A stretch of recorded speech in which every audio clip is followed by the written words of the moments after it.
Sọrọ. It has mouth, it cannot Ó speak. létí ni kò lè gbọ́rọ̀. It has ears, it Ó cannot lójú hear. kò lè rí It náà. has eyes, it cannot Ó see. ní oh God. Psalm 115 verse 8 sísàlẹ̀. Ibẹ̀ ló ti sọ.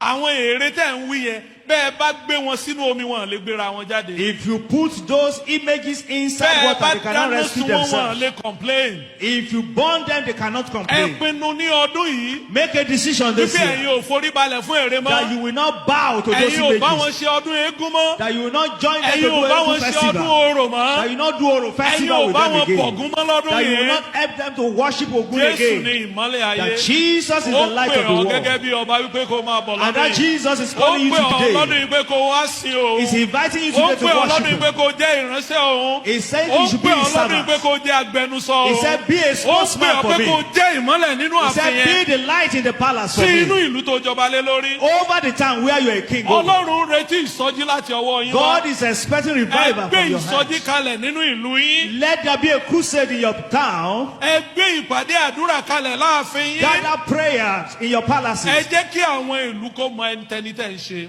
Let the people of your town know the God you belong to. Olúwa yóò ràn wá May lọ́wọ́. the Lord help you in Jesus' Thank name. you and God bless you.